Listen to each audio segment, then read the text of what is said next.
Hello. Today I'd like to talk about Arthur Findlay's book, On the Edge of the Etheric, subtitled Survival After Death, Scientifically Explained. And who better to talk about such matters than Arthur Findlay? Take a look at all the presidencies that he was,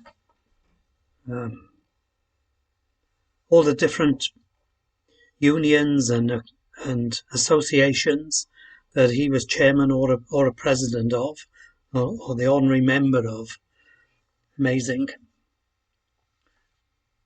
This book is the 67th edition of a book that was first printed in 1931, and the 67th edition went out in 1977, being translated into 19 languages, and even in 1977 it was printed in the USA, Canada, Australia, New Zealand, as well as Great Britain. So let's take a little look at some photographs of Arthur Findlay. Here's Arthur Findlay. And this is John Campbell Sloan. And this is Stansted Hall. And that's the property, Stansted Hall in Stansted Mount Fitchett. So let's open On the Edge of the Etheric and read from chapter 4 about the medium. Mr. John C. Sloan, in whose presence the experiences I have to relate occurred, is a middle-aged man of slight build and a quiet manner. He has rather a dreamy expression, and, when sitting still and not speaking or taking part in a conversation, he seems to lose touch with his surroundings. When he has nothing special to occupy his attention, this dreamy state seems to take hold of him, and he becomes absent-minded and forgetful. Except for this, he is like any other healthy, normal individual. All his life he has been aware that supernormal occurrences took place in his immediate surroundings. In his youth, he was often disturbed by rappings and strange voices, which he could not understand, and, during the past 30 years, these have developed into manifestations of a general and varied nature. His mediumship during these years has embraced trance, telekinesis, apports, direct voice, materialization, clairvoyance, and clairaudience. These have varied in degree year by year, but his friends generally agree that 15 years ago his mediumship was at its best. To those who have had little experience of these phenomena, let me explain. Trance is a state of unconsciousness certain abnormal people experience. It might be compared to falling into a deep sleep with a short interval between consciousness and unconsciousness. It is, however, more than sleep. It is a much deeper state of unconsciousness. The personality is withdrawn to a greater extent, and the body is more insensible to pain. A person in trance can be better compared to one under an anesthetic than one in sleep, with this difference, that the trance state may last for from 2 to 3 hours, and be repeated several times a week, without any ill effect being noticeable. When Sloan is in this state he speaks, but it would be more correct to say that his vocal organs vibrate the atmosphere, as no one can be with him long while this is taking place, and think that his own personality is responsible for what is said. The voice is different, and the accent is different, and much of what is said is quite outside his range of knowledge. Clairaudience and clairvoyance are the powers some have of hearing what to others is inaudible, and seeing what is normally unseen. Both are due to the etheric structure of the ear and eye functioning abnormally, and thus these organs can catch the etheric vibrations. Telekinesis is the word used for the movement of objects without the use of any force. Apports are objects brought from one room to another or from a distance to where the medium is by some invisible agency.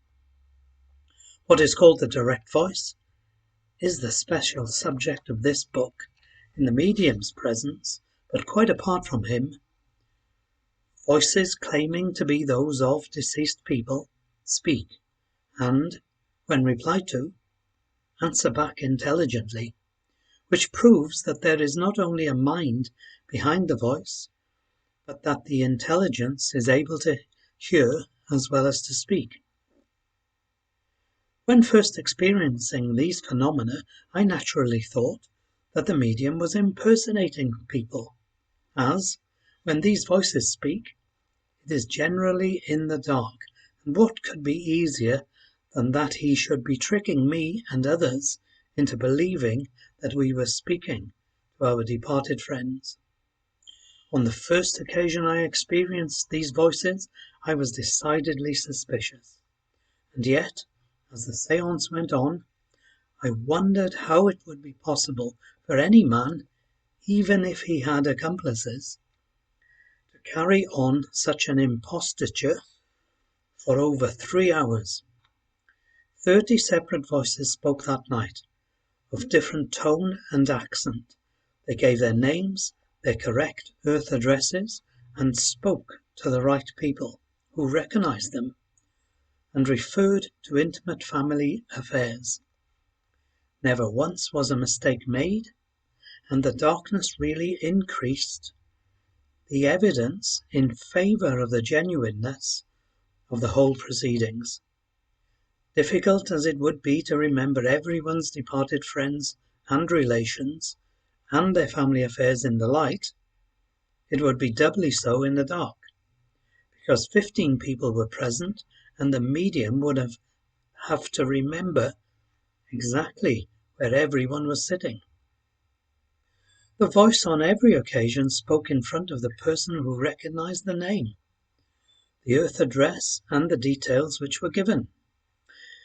It was all very mystifying, and the fact that sometimes 2 or 3 voices spoke at once did not make it less so. There must be accomplices, I thought, and not only that, but a regular system of gathering information. How could it be done in so thorough a manner was the question, but yet, on the other hand, how could the dead speak? Even if they lived again, their physical vocal organs were certainly buried, and how could the atmosphere be vibrated without a physical bodily instrument? No, nothing so impossible could happen. I had heard of frauds and impostors, but never of the dead speaking, so the balance was certainly in favour of fraud. Thus ran my thoughts that memorable night of the 20th of September 1918, when suddenly a voice spoke in front of me. I felt scared. A man sitting next to me said, "Someone wants to speak to you, friend." So I said, "Yes, who are you?" "Your father, Robert Downey Findlay," the voice replied, and then went on to refer to something that only he and I and one other ever knew on earth. And that other, like my father, was some years dead. I was therefore the only living person with any knowledge of what the voice was referring to. That was extraordinary enough, but my surprise was heightened when, after my father had finished, another voice gave the name of David Kidston, the name of the other person who, when on earth, knew about the subject, and he continued the conversation which my father had begun. No spy system, however thorough, No impersonation by the medium or by any accomplices could be responsible for this. And moreover, I was an entire stranger to everyone present. I did not give my name when I entered the room. I knew no one in that room, and no one knew me or anything about me. And that was my introduction to John Campbell Sloan and the direct voice. And after the séance was over, I asked him if I could come back again, as I was anxious to know more about this subject. "Certainly, any time you care to come, I shall be pleased to see you," was his reply. And I turned to someone standing near and asked how much I should pay. I have always remembered the reply: "If you suggest such a thing as paying him, he will be deeply offended. He does this as a duty, not to make money out of this mediumship." And that did not impress me as the method which would have been adopted by any fraudster. How could a working man earning a few pounds a week, I wondered, afford the time and the money to gather all the information I heard given to the people present that evening? I was so impressed with my strange experience that I went home that night and wrote till the small hours of the next morning a careful account of all that occurred at this my first séance, and this practice I have constantly adopted unless I had a stenographer present. It would have been absolutely marvellous to record these voices. The only recordings I'm 100% aware of would be those for... should have written this down.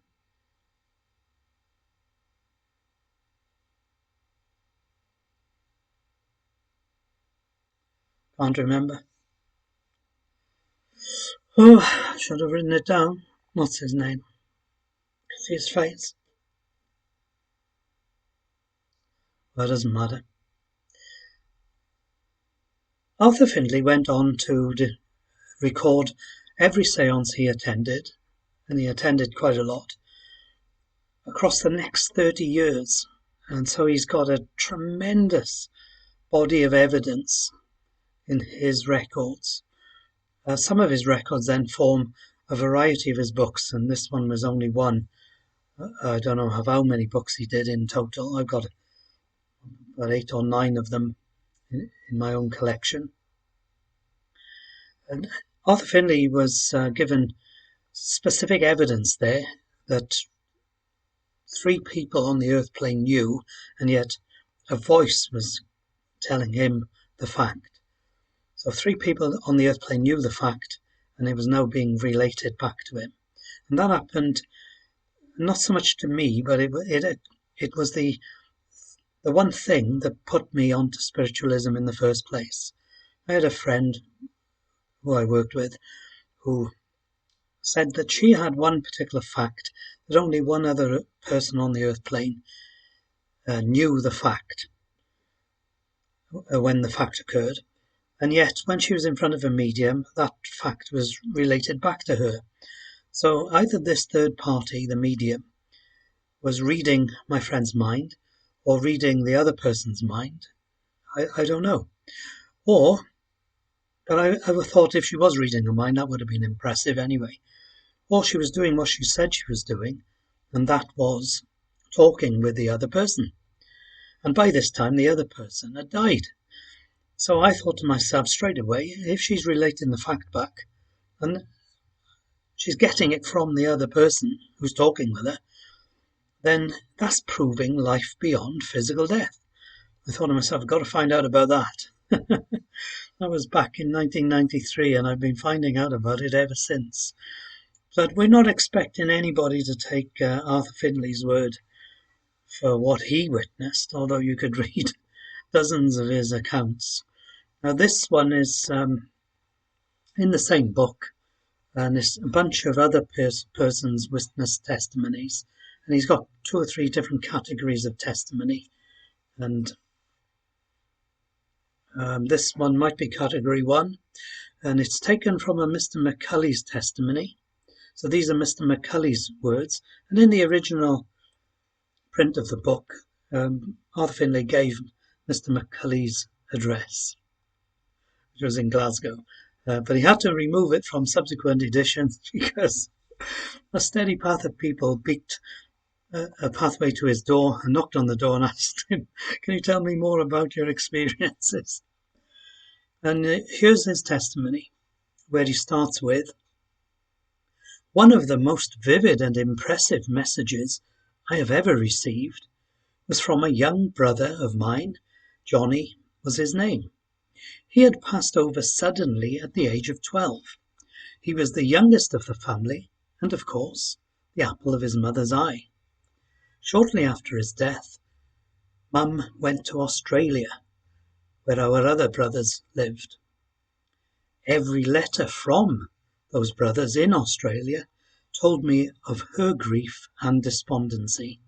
Well, Johnny came through to me at one of Sloan's seances. After establishing his identity, I asked him if he knew where our mother was. Yes, he replied. I've just left her. She is on a big ship, sitting on a deck, drinking tea. Through my mind flashed the thought, is Mother coming back to Britain? And this mental question must have been read by him as he continued. No, I don't think so. But write and tell her not to grieve so much. Her grief makes me unhappy, and I cannot be happy whilst she is so unhappy.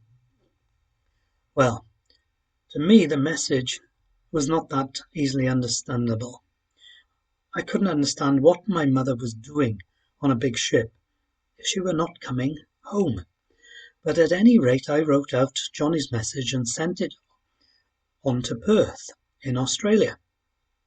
A week or two later a letter came telling me that one of the brothers had, in an attempt to lift her despondency, bought Mother a ticket for a first-class trip round Australia, and that she was currently then on her way to visit a daughter in Sydney.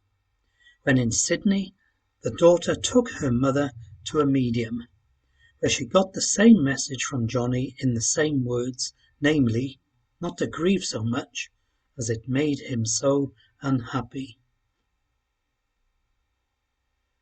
So there's an interesting testimony. The spirit person is telling the person located in Britain about events that were concurrent, happening at the same time in a different time zone on the exact opposite side of the world in Australia. And in those days, there was no Zoom, there was no YouTube, or telephones, or internet. He could not possibly have known where his mother was or what she was doing unless he'd already been advised that she was on a ship. So I thought that was good testimony. And you've got to wonder, how is all this possible? How are these voices and mediumship, and how is it possible to survive physical death? And the simple answer to that is it's all about consciousness. And Arthur Findlay, being the intelligent man that he is, he lays out his ideas about the science behind surviving physical death. And the book is subtitled Survival After Death, Scientifically Explained. So he draws on the science of 1930s, 1930 exactly, 1931, published this book. And it's the best knowledge that they had at that time. And in a couple of Arthur's books, he lays out this table. And this table is of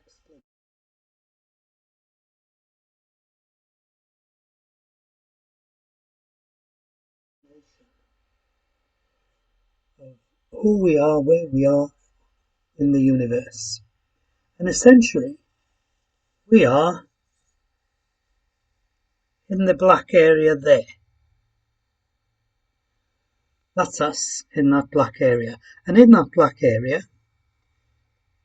is every single thing in the universe. Every single thing that you can see, hear, or touch. That is the physical universe. But if you look at the table, there's a massive amount of things going on above and below the physical universe. That thing is going to go all over that page. You wouldn't worry about it. So the table is actually a table of vibrations. Vibrations of atoms, electrons and protons that we call an atom. There's more than just electrons and protons. And the black area of the table represents what our physical senses can perceive. And Arthur says that it's from 34,000 waves to an inch. And then the range then goes from 34 up to 64,000 waves to an inch. Below 34,000 waves to an inch, we can't perceive it with our senses. Above 64,000 waves to an inch, it's again imperceptible to our physical senses. But there's plenty of things going on below and above those two maximums and minimums. For instance, you've got, beyond the infrared, you've got heat waves, short radio waves, microwaves, and long radio waves. And now you'd have TV waves as well, wouldn't you? And I'm not sure how the internet gets put out there, but maybe those waves. And above the ultraviolet, we've got things like gamma rays, X-rays. You look at dolphins, for instance, they can use sonar, so their range, their piece of black in the table is wider than ours. A bat similarly uses sonar, so you would think that their range was wider. When you see your pet looking up, for instance, a dog or a cat, when we used to come home from a spiritual church service, the dog used to go crazy, not just to welcome us in, but he'd be looking up and about, he'd be going out the passageway, he'd be looking in the air all the time, all around. We think he was looking at the spirit people who came home with us. And pets often demonstrate that, don't they? And when you think about it, a person who can develop and express really advanced psychic abilities, their range of vibration must not be limited to the 64,000 and the 34,000 waves. You could express that range in terms of waves of sound, but then you talk in crazy numbers of the lowest at 400 billion and the highest 750 billion waves a second. But it's only a fraction of what is out there. And so to develop mediumship, you develop psychic abilities first, and then you develop your sensitivity to expand the normal physical senses range that much further. So basically the book then, where it talks all the science, just describes what I've been saying.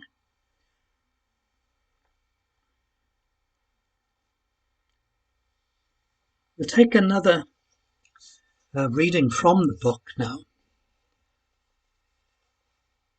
And this is in the section on Nights of Instruction, where Arthur would attend John Sloan's seances, and a guide would come through, a spirit person of deep intellect or profound spiritual knowledge, and the sitters would question the guide on all subjects, any kind of thing you'd like to talk about. And this question is, how is it that you can speak to us on earth? And the answer was, by materializing my etheric mouth and tongue. So the next question, can you tell me something of the method by which this was done? And the answer is, I shall do my best to make you understand how this is done, but remember, you cannot get a proper grasp of the difficulties we are faced with until you yourself come across to our side. However, I shall explain our methods as clearly as possible. From the medium and those present, a chemist in the etheric world withdraws certain ingredients, which, for want of a better name, is called ectoplasm. To this, the chemist, that's the spirit chemist, adds ingredients of his own making. When these are mixed together, a substance is formed, which enables the chemist to materialize his hands. He then, with his materialized hands, constructs a mask, resembling the mouth and tongue. The spirit wishing to speak places his face into this mask and finds it clings to him. It gathers round his mouth, tongue and throat. At first, difficulties is experienced in moving this heavier material, but by practice this becomes easy. The etheric organs have once again become clothed in matter resembling physical matter, and by the passage of air through them, your atmosphere can be vibrated and you hear his voice. But how do you get this air? Are the lungs also materialized? That was the next question. And the answer is, in a full materialization, yes. So somebody says, I've often heard 2 or sometimes 3 voices speak at once. Are other masks used in these circumstances? Yes, on these occasions, conditions are good, and the chemist has sufficient ectoplasm to construct several masks, which are all sometimes used at the same time. That accounts for your hearing more than one voice speaking. Question: where is this mask placed? Usually in the centre of the circle. The chemist keeps as much ectoplasm as possible within the circle. But when the quantity given off by the medium and sitters is small, it gathers about the floor, which accounts for voices coming from the floor when conditions are poor. On the other hand, when conditions are good and we have an ample supply, we can build right up to the ceiling, which accounts for the voices on these occasions coming from high up in the room. Question: after the mask is completed, what do you do? The person wishing to speak takes up his position in the centre of the circle and presses into the ectoplasmic materialization, and then commences to speak, moving his mouth and tongue just as you do when you speak. Fascinating. What do you think? I think I'm totally absorbed with that. I sat in a physical circle with a lady, and her mediumship was absolutely exceptional, and it was independent or direct voice. Sometimes the voice would be from her vocal cords, and sometimes it would be apart from her. Whether they used her vocal cords or whether they used the mask and the ectoplasm and the spirit person used it directly, it all sort of followed the same pattern. There was a great deal of practice by the new speaker when tremendous noises would come out, and they were very high-pitched and sharp. And then eventually one person could gain enough experience and be able to talk fluently. And over a long period of time, a couple of years, I heard novice speakers from the spirit world become fluent speakers. And their voices were always recognizable as their particular voice. They were usually famous people, and other phenomena occurred connected with the voices. For instance, one man's voice was a man called Wolf Messing. When you read a book about hair messing, you find that his voice is world-renowned for being uniquely deep and guttural. He's born in the Polish part of, or the German-speaking part of Poland before the Second World War. And so it's Germanic, and he was also of Jewish extraction, so therefore is Yiddish as well, and unique. And when he speaks, you can recognize the same person speaking every time. Well, the medium was an incredibly beautifully voiced, fabulous singing voice, female. So how does she do these incredible, deep, gruff male voices? You know, it makes you wonder. And each male voice, being a different person themselves, was unique and was different and was the same every week. So I struggled to think that that was, what's the word, ventriloquism. I don't think it could have possibly been. And they bring other evidence as well, you know, like the names. How did the medium know the names? Wolf Messing, for instance, was a famous mind reader.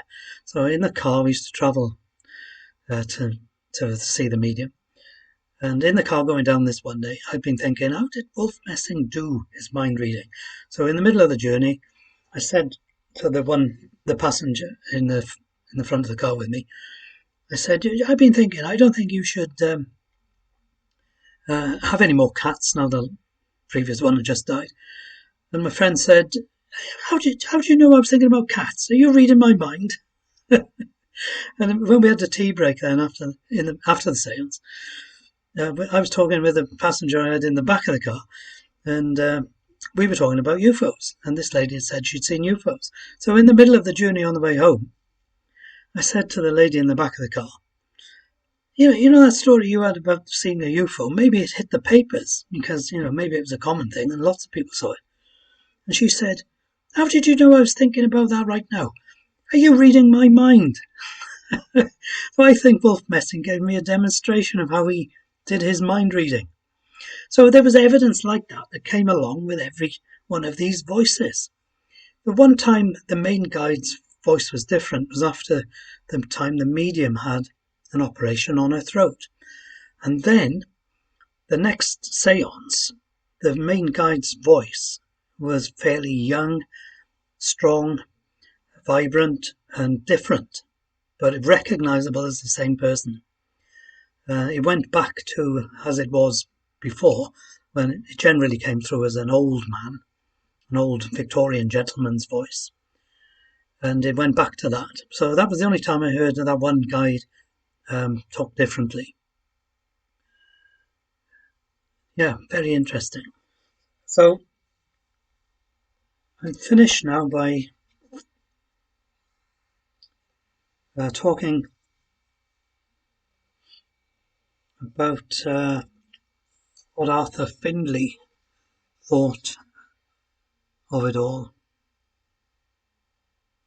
For one thing, he says that by 1930 you could talk in wider society about these issues, mediumship.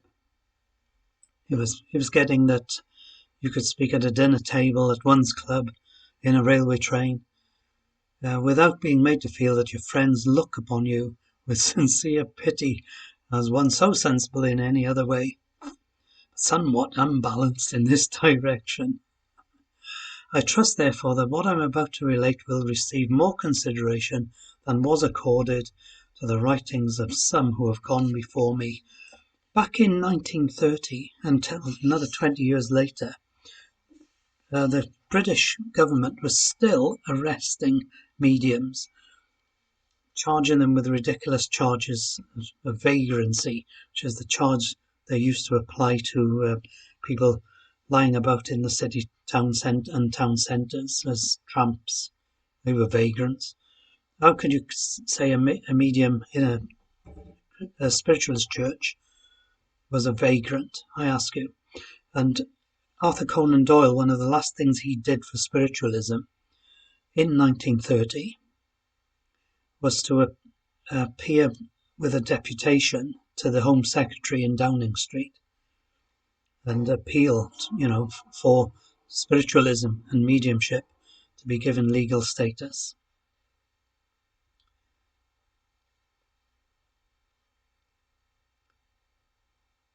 Evidence, cumulative evidence, and still more evidence will in the end win the day.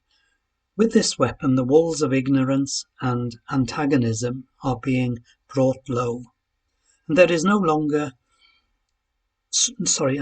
stronger tool available to complete destruction than the evidence of survival obtained by the direct or independent voice.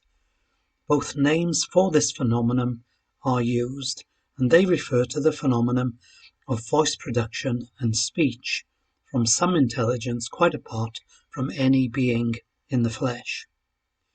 The direct voice is the highest psychical phenomena yet discovered, and it is the most convincing, besides being quite the most wonderful. All the other discoveries of man fade into insignificance when compared with this great discovery, the discovery of a direct method of communication between us and the departed, not by means of raps or taps, but by the most intimate of all forms of communication, the human voice. Other forms of psychic phenomena can be simulated by a fraudulent medium, but the direct voice, at its best, cannot be simulated, that is. Often have I and others with me heard 2 and sometimes 3 separate voices of different tone and personality speaking at the same time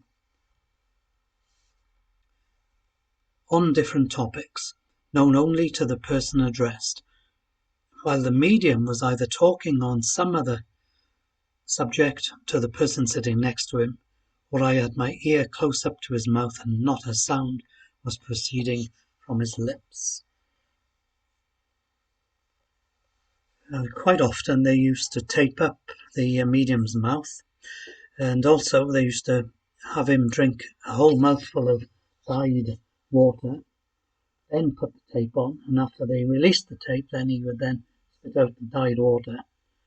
So he couldn't possibly have spoken, could he? The front cover of this particular edition says, "The book that supplies the key to the mystery of death and makes the etheric world understandable. It attempts to locate scientifically the etheric world and place it on the map of the universe. It marks the entrance to a new age of thought, and the acceptance of the facts it contains will unite religion and science, and should bring humanity together in a common brotherhood." We still live in hope on that one, because that's 1930, Second World War, 1939 to 45. And look what is happening now out in the Ukraine, and countless wars in between. C'est la vie. Arthur Findlay used to like to call the spirit world the etheric world, because he thought etheric sounded more tangible than the word spirit implies. He says there it's attempts to locate scientifically where it's located, and that would be in the bulk of the universe that is hidden to our normal physical senses. And I heard it said that our physical senses can only perceive 5% of what is in the universe. So all the stars that you look up and see in the night sky on a clear night, you can't count them. Just imagine how much physical universe we can perceive. If that's only 5% of what's out there, how much and what is in the other 95%? And the suggestion is that the etheric or spirit world is somewhere in that 95% at a different rate of vibration to the molecules and atoms that vibrate on the earth plane in the physical. So before we go, I'm not going to be able to play any recordings from the seances I attended, because they are the property of somebody else and they're very private people.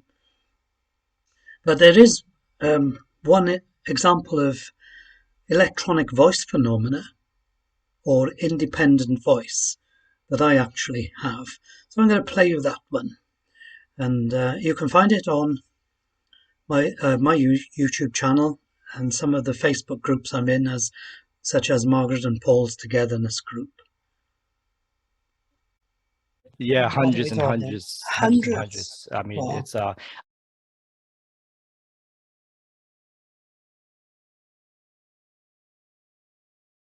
yeah, hundreds and hundreds. Hundreds. I mean, Wow. it's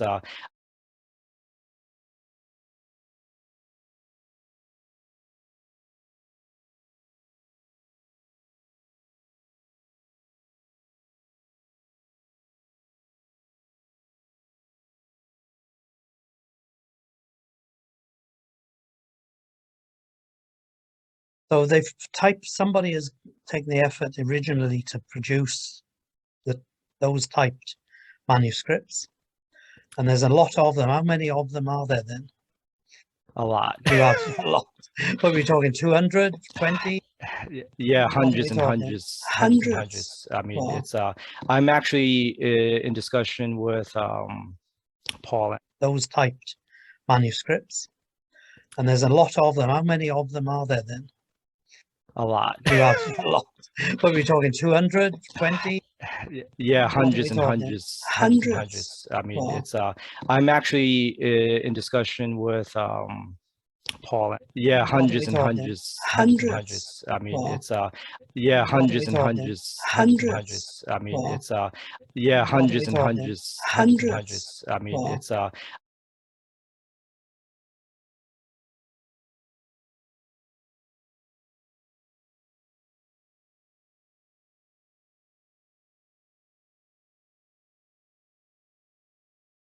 I just love that. And Brandon and myself were just talking via Zoom. So I'm sitting in the room above. Margaret was 4.5 meters away. Didn't say a word. She was on her computer. Brandon is over in New York State. And we were talking about Brandon J. Kim's book about Red Cloud, a spirit guide. And you can check out the book as a fabulous read. I won't do one of these talks on the particular book because Brandon and myself talked about the book for a good half an hour, and it's on YouTube, so you can see the interview. And when we did the interview, neither of us heard that extra voice. And in fact, when you listen to the full recordings, there seems to be a male voice as well, other than us two, somewhere in the recordings. But I didn't quite catch that one. One of Brandon's friends asked Brandon, "Who's the lady who said hundreds?" Brandon said, "What are you talking about?" So she pointed out what was said. And then Brandon asked me, "Was that Margaret?" And there's another video I've got on YouTube, a little bit, that video, but a little tiny bit extended. Because when we were actually making the full recording, Margaret's mobile phone went off right next to me. And Zoom has a filter in it to stop background sound from affecting the recording. And the phone went off, well, as loud as they go off, very loud. You can see me look down at it. It's right next to me. The sound of it going off did not come out on the recording. Then Margaret came across, picked up the phone, walked downstairs to take the call, and she was talking all the way down the stairs. I could hear it. But none of that was picked up on the recording. So how did that word hundreds get onto this recording? I'm sitting back from the computer. The microphone is a foot away from me. Did she sit herself within that range? And Brandon had a headset on with a microphone under his chin. So your guess is as good as mine. We never found out the answer to that. And we did wonder whether that was the lady who was the medium for Red Cloud. I think her name was Estelle Roberts. Sounds like a very posh English lady's accent to me.